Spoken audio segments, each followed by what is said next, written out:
The lake near Havenwood was deceptive. From the surface, it was a placid, deep blue gem surrounded by pines. The locals called it the glass eye because even when the wind screamed, it never rippled. My partner David and I rented a cabin on its shore for a long overdue break. The old woods smelled of pine sap and mildew, the sort of place that creaks with its own memories. That first evening, the owner, a bent old woman named Margot, handed us a sealed wooden box. "Keep this inside," she said, "and before midnight, close every shutter, even the ones that don't open." David laughed. "Why? It's a debt," she whispered. "The lake takes something every night. Small. A dream. A moment of peace.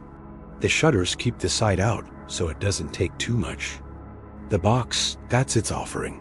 We thought she was crazy. The box went in the closet, and we left every window wide open to watch the moon float over that still black water. At 1 a.m., I woke to a sound like a massive chain being dragged across the deck, a slow, rhythmic grind. "David?" I whispered. He didn't move. Eyes open, staring at the ceiling. I crept to the window. Fog pressed against the glass. The chain stopped. Then came a single wet splash. When I turned back, David blinked awake as if surfacing from deep water. "Weird dream," he murmured. "I can't remember." It was beautiful.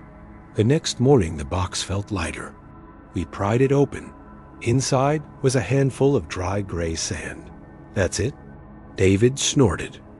But Margot's words echoed in my head. "The lake takes something small." That night I obeyed the warning. I shut every shutter tight. At 1 a.m., the chain dragged again. Muffled now, distant. David's hand in mine went cold. His eyes were open, blank. When I ran to the living room, the box sat on the coffee table, lid open. The sand inside was damp. I shook him awake. He gasped, panicked. I was drowning. I couldn't remember my mother's face. The lake had stolen the memory he cherished most. We decided to leave. We packed in silence. When I opened the closet, my coat was gone. In its place, a single carved word in the wood: debt collected. We ran through the fog to the car. The mist was so thick it felt alive. David fumbled the keys. I can't remember which way the key turns. A sound came from behind us, the porch swing scraping, then a heavy pull, then another splash. The lake was claiming its due. We finally started the car and sped down the narrow forest road, but the fog didn't thin. It followed, crawling along the asphalt. "Turn left." I screamed. David's knuckles whitened on the wheel. "I can't." "Remember left."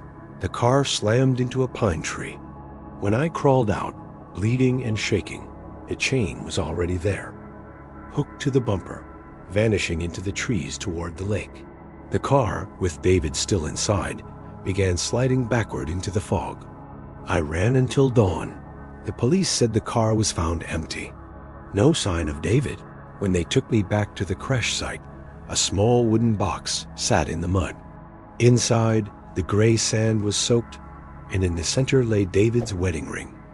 I closed the box. The lake had taken what it wanted. Sometimes when I dream, I feel water rising around my bed, and I wonder what it's offering in return.